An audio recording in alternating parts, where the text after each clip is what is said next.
pode um cordeiro fraco fazer um tirano sanguinário chorar? Nunca antes eu odiei tanto um webtoon, ao mesmo tempo que eu estava tão viciada que eu não conseguia parar de ler. Eu queria sair daquela história, mas eu não conseguia de jeito nenhum. Então já sabe, né? Hoje é dia de desabafo. E aí, gente, tudo bem com vocês? Aqui é a Luana e hoje eu trago um quadro novo aqui pro canal, onde eu vou desabafar as minhas opiniões pra vocês sobre os manhwas que eu li e alguns que me chamam muito a atenção ou que ficam demais na minha cabeça por algum motivo específico. E, né, como vocês sabem, eu não tenho muitas pessoas pra conversar sobre isso, então vocês que me aguentem ou não também, né? Vocês que sabem. Eu precisava falar demais desse manhwa, porque ele tá na minha cabeça faz dias e eu quero desabafar com vocês de uma forma que eu expresse todas as minhas opiniões, talvez opiniões que sejam muito fortes ou não sejam tão boas assim, mas que talvez instiguem vocês para irem ler essa história ou para que você desista de ler a história em questão. Vamos ver o que você acha das minhas opiniões sinceras nesse vídeo. Mas sabe que ia me deixar muito feliz? Sim, o seu like, que desse jeito eu vejo que eu estou indo pelo caminho certo e eu recebo uma interação de vocês que faz com que o meu dia seja melhor e eu sei que vocês compartilham as mesmas opiniões. Pelo menos vocês me entendem aqui em certo ponto para que eu continue falando e dando as minhas opiniões, porque muitas das minhas opiniões elas são pautadas também na construção da história, porque se você aí tá chegando agora, não me conhece, eu sou escritora, então eu gosto muito da construção da história, de como os personagens são feitos, basicamente a estrutura, o que sustenta aquela história, e eu consigo ver coisas que são falhas e coisas que dão muito certo.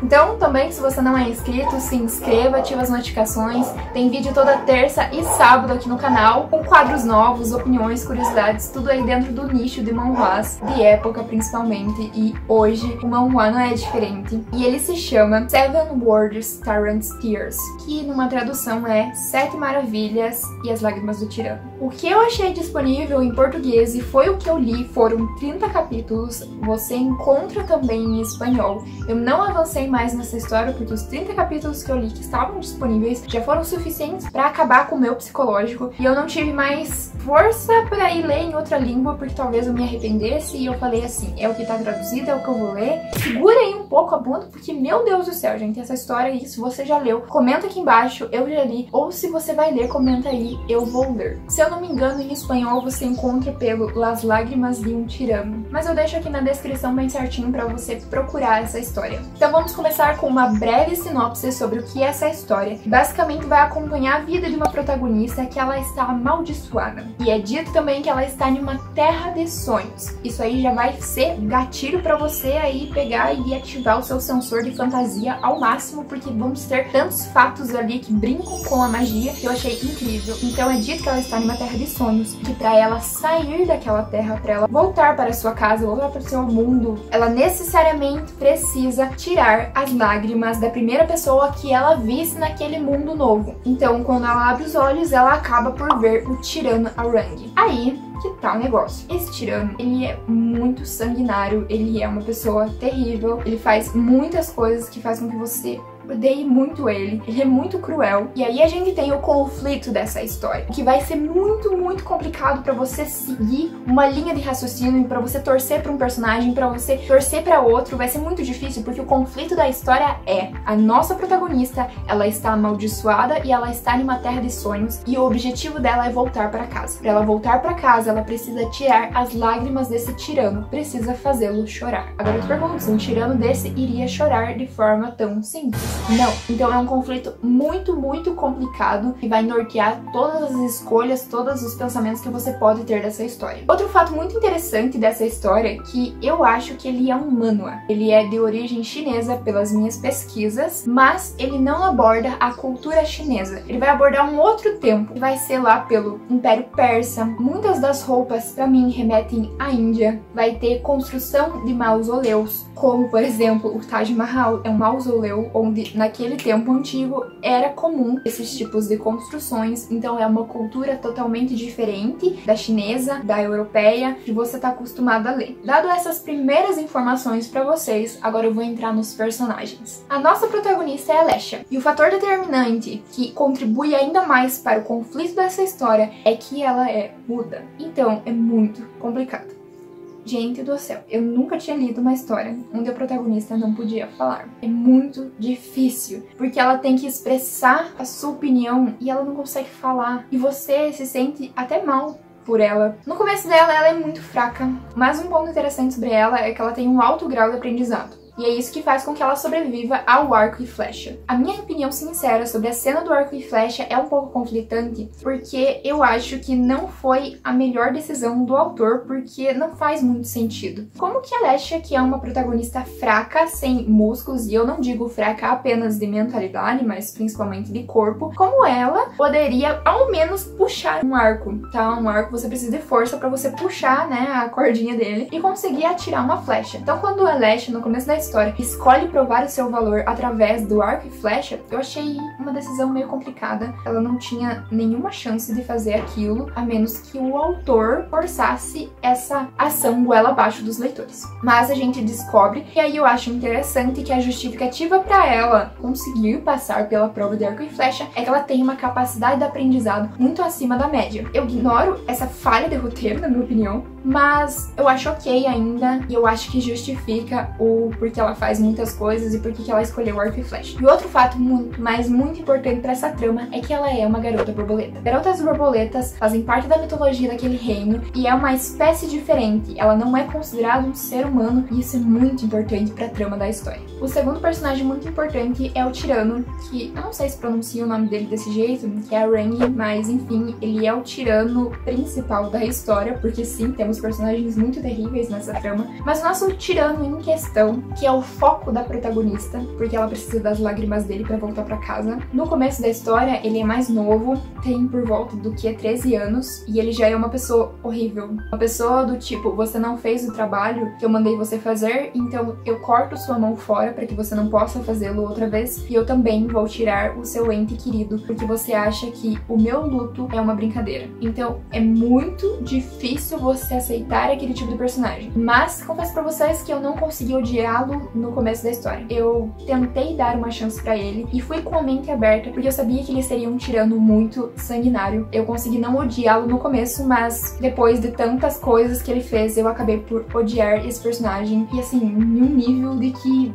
vai ser difícil passar pano, porque eu não quero passar o pano. A frase que me fez odiar esse personagem, com certeza, foi quando ele se referiu à protagonista feminina dizendo: a garota borboleta não necessita ter sentimentos humanos. Quando tem esse diálogo na história, me quebra de todas as maneiras possíveis, e aí é horrível, e eu não quero mais saber desse personagem. O terceiro personagem muito importante, principalmente pro começo da história, é o Safi. E eu não consigo passar pano pra ele. E aqui eu vou entrar num tópico importante da psicologia. Eu não sei se você sabe, mas pesquisas mostram que, por exemplo, um caso muito sério sobre beleza, sobre estética, é que juízes tendem a dar penas menores para bandidos, criminosos, quando eles são bonitos. E isso não é intencional. Esses estudos que estudam o cérebro, o comportamento humano, eles detectaram isso de forma inconsciente nesses juízes. Não é como se eles estivessem falando: nossa, você é bonito, vou te dar uma pena menor. Não, é inconscientemente. E eu acho que nessa história entra bastante esse ponto pro Safi. Por quê? Porque ele é bonito. E às vezes, inconscientemente, a gente perdoa muitas das coisas que ele fez, mas eu não consigo ainda, se tiver uma cena onde ele pede desculpas pelo que ele fez pra protagonista feminina no começo, quando ele surge, aí eu posso perdoar ele, porque daí ele tentou se redimir com ela. Mas eu confesso que ele seria um protagonista masculino melhor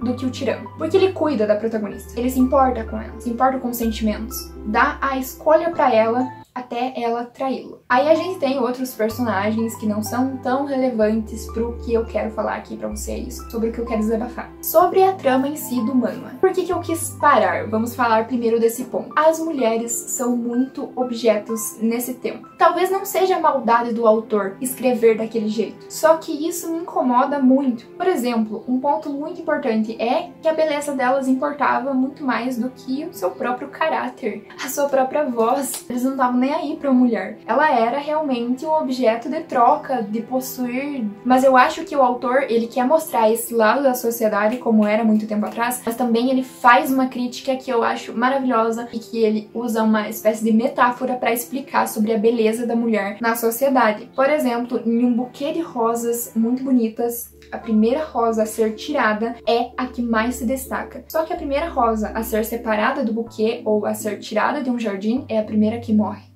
Então, a beleza, ela pode ser tanto boa para chamar a atenção e tanto ruim para causar a morte. Então, essa metáfora dessa história, assim, foi incrível para mim. Ela grudou na minha cabeça de um jeito que eu tive que trazer para vocês aqui. Então, esse foi um fator que eu quis muito parar de ler. Porque, assim, o que acontece, gente? Irrita, sabe por que irrita? Porque a protagonista, ela não pode falar. Por quê? Porque ela é muda. E quando ela não pode falar e os homens ficam tratando ela como se fosse um objeto e ela não consegue se expressar do que ela realmente quer, ela não consegue impor a sua vontade, nós nos sentimos incomodadas. Por quê? Porque é como se a gente fosse a protagonista. E quando a gente é a protagonista, a gente não tem voz e a gente fica sendo manipulada por aquele jogo de poder. Mas eu sou um ser humano naquela história. Agora, o que não me fez parar de ler essa história e que foi, assim, o fator determinante para que ela grudasse na minha cabeça foi principalmente a mitologia dela. Fora o conflito, né? O conflito é o principal ponto desse vídeo. Eu queria saber mais sobre a maldição da protagonista. Eu queria mais informações, eu queria que falasse mais, principalmente no começo da história, para que eu, em sã consciência, pudesse determinar se é tão ou quanto é importante para a protagonista feminina arrancar as lágrimas do tirano. Por quê? Porque o tirano é horrível com ela. É um lixo, ele trata ela como um lixo, como um objeto, como alguém que não é um ser humano. Eu queria determinar o quão importante é a protagonista ir atrás desse tipo de personagem. Eu queria saber mais sobre a mitologia das garotas borboletas. Eu quero que o desenrolar da história seja diferente. Você espera por algo que você sabe que não vai acontecer. Mas mesmo assim você espera. Eu queria ver ela se tornando poderosa, abdicando desses homens que a tratam como objeto e controlando eles, tratando eles da mesma forma desumana que eles a trataram. Ninguém disse que precisava ser uma lágrima de felicidade do tirano. Quebra ele, destrói ele. Pode ser uma lágrima de sofrimento, de tristeza. Ninguém deixou claro que tipo de sentimento o tirano precisava estar sentindo para ele chorar. Então, se a protagonista se tornasse tão poderosa a ponto de destruir aquele tirano, é esse tipo de trama que eu espero, porque eu tava lendo ela e eu esperava que isso acontecesse. Uma parte que me marcou bastante desse manga e que me fez fazer esse vídeo é quando a protagonista feminina, ela pensa: todos se importam com a garota borboleta, mas ninguém se importa comigo. Ela faz total sentido pra história. Todo mundo se importa com a Lesha, com a protagonista, porque ela é da raça das garotas borboletas, que são uma raça mística que é muito poderosa, que pode ser utilizada para várias coisas. No passado elas eram inclusive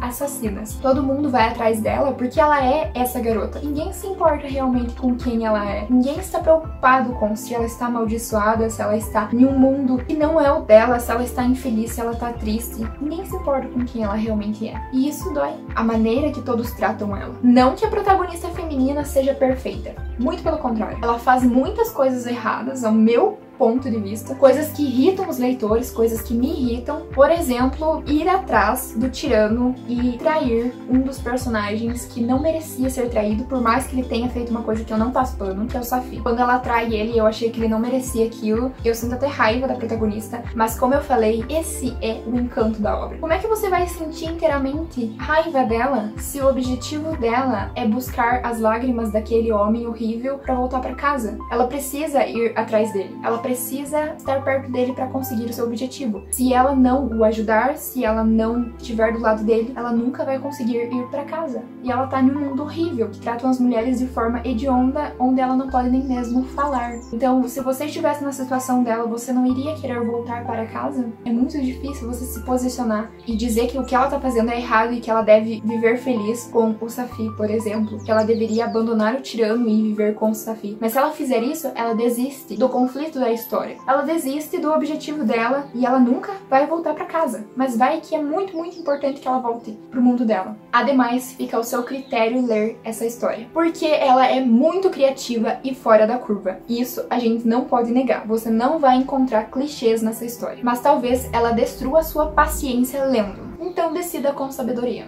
Esse foi o meu desabafo. Eu espero que vocês tenham ficado nesse vídeo até o final dele, se identificado com alguma parte. E eu vejo você pro próximo vídeo. Então eu fui!